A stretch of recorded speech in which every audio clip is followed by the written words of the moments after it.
Après avoir introduit ce cours en présentant quelques rappels sur le fonctionnement des marchés financiers tels qu'ils sont aujourd'hui, nous avons examiné leurs origines et le rôle de l'innovation financière dans le développement du système financier au cours d'histoire.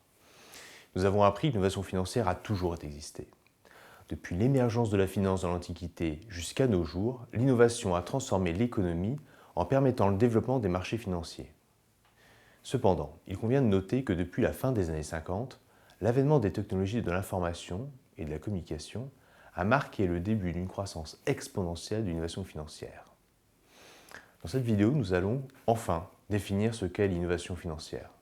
Selon les propres termes de Peter Tufano, l'innovation financière est l'acte de créer puis de populariser de nouveaux instruments financiers ainsi que de nouvelles technologies, institutions et marchés financiers. Ainsi, l'innovation comprend des actes d'invention et de diffusion de nouveaux produits, services ou idées. Par diffusion, nous décrivons l'idée d'une fonction d'adoption et par invention, nous décrivons une fonction de recherche-développement.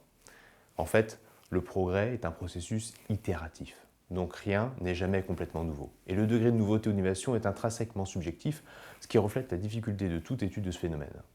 Face à la difficulté d'identifier et d'étudier l'innovation financière, une branche de la littérature a créé des taxonomies de l'innovation financière.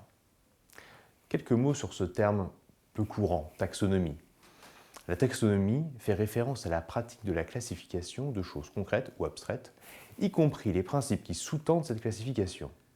Ce terme est utilisé alternativement avec les termes classification et typologie. Les nombreuses listes différentes d'innovation financière démontrent la difficulté de classer les nouveaux produits. Dans la littérature sur l'innovation financière, plusieurs listes coexistent. Certaines listes sont organisées par nom de produit, comme la catégorisation de Thomson Reuters, mais elles ont tendance à être peu informatives, car les entreprises utilisent des noms pour différencier des produits similaires. Certaines listes sont organisées en fonction de labels traditionnels, mais cela tend à être problématique, car les innovations s'étendent souvent intentionnellement sur différents labels.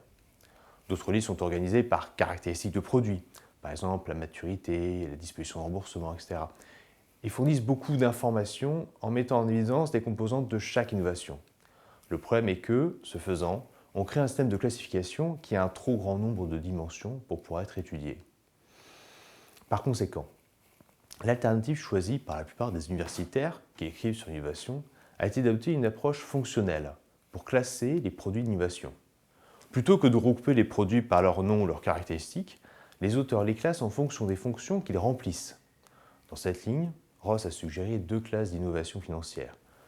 Les nouveaux produits financiers, mieux adaptés aux circonstances du moment et aux marchés sur lesquels ils sont négociés, et les stratégies qui utilisent principalement ces produits financiers. Un autre exemple est la classification de Finarty, qui a créé une liste de plus de 60 innovations en matière de valeurs mobilières organisées par grands types d'instruments, comme les dettes, les actions privilégiées, les titres convertibles et autres actions ordinaires, et par la fonction servie, la réaffectation du risque, l'augmentation de la liquidité, la réduction des coûts d'agence, la réduction des coûts de transaction, la réduction des impôts ou le contournement des contraintes réglementaires. De même, la Banque des règlements internationaux a examiné les problèmes liés à la création de taxonomies et elle a conclu que le meilleur schéma est un schéma fonctionnel. Le système de classification des innovations financières de la BRI repose sur des fonctions plus spécifiques. Les innovations de transfert du risque de prix, celles qui fournissent aux acteurs du marché des moyens plus efficaces pour faire face au risque de prix ou de change, les instruments de transfert du risque de crédit, qui réattribuent le risque de défaillance, les innovations génératrices de liquidité qui augmentent la liquidité du marché, les instruments générateurs de crédit qui, eux, augmentent le montant des fonds de la dette disponible pour les emprunteurs, et les instruments générateurs d'actions qui augmentent la base de capital des institutions financières et non financières. Bien qu'il semble y avoir un certain accord sur le fait que les meilleurs schémas de catégorisation est un schéma fonctionnel, la manière d'identifier chaque fonction est moins claire. Mais quel est l'objectif de la taxonomie ? En biologie, la taxonomie permet d'étudier, de nommer, de définir et de classer des groupes d'organismes biologiques sur la base de leurs caractéristiques communes. Les différentes classifications qui en résultent permettent de mieux comprendre les organismes connus, mais fournissent également un cadre d'analyse lorsqu'un organisme inconnu est découvert. En appliquant une approche taxonomique à l'innovation financière, nous pouvons étudier une nouvelle innovation en comparant ses caractéristiques avec celles d'autres innovations déjà connues. À titre d'exemple, nous allons nous intéresser à l'émergence des fintech. L'étymologie de fintech vient de la combinaison de deux mots anglais, finance et technologie. Le dictionnaire définit le terme FinTech en faisant référence aux programmes informatiques ou autres technologies utilisées pour soutenir ou permettre les services bancaires et financiers. Mais d'autres définitions très différentes peuvent être trouvées dans d'autres dictionnaires. Le phénomène de FinTech est discuté depuis plusieurs années, depuis le début des années 90, notamment en relation avec le concept d'innovation financière. Même s'il est revenu à la mode, ce terme fourre-tout n'a pas encore été clairement défini.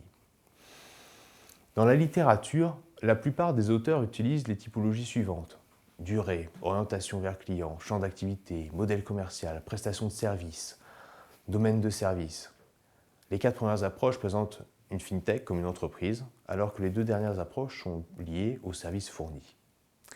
Sur la base de considérations concernant le concept de FinTech, ainsi que de considérations concernant la taxonomie de FinTech, 3 caractéristiques de base de la définition de FinTech devraient donc être adoptées.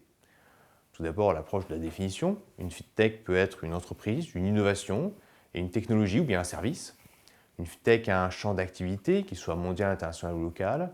Et enfin, une FinTech a un domaine de service, le secteur bancaire, le secteur d'investissement en capital, le secteur des assurances ou bien encore le marché immobilier. Compte tenu de la discussion que nous venons d'avoir sur la taxonomie du terme FinTech, une nouvelle définition se dessine. Une FinTech est une société dont l'objet est la fourniture de services financiers en son nom propre ou la fourniture de services financiers à d'autres entités. Les services financiers fournis par les entreprises identifiées comme FinTech doivent être caractérisés par leur caractère innovant et original. En outre, une FinTech doit utiliser les technologies les plus modernes dans la fourniture de services financiers. Deuxièmement, le champ d'activité d'une FinTech, qui peut être mondial, international ou local. Selon cette dernière caractéristique, les entreprises identifiées comme FinTech peuvent fournir ou offrir des services financiers dans différents segments du marché financier. Cet exemple illustre la difficulté de définir l'innovation financière. Nous avons vu qu'une approche taxonomique permet de surmonter certaines difficultés, notamment la subjectivité inhérente à toute innovation. Cette approche nous a permis de mieux définir l'innovation financière et les différentes formes qu'elle peut prendre. Enfin, elle nous invite à réfléchir sur les origines de l'innovation financière, c'est-à-dire sur les motivations des agents économiques à innover dans le domaine de la finance.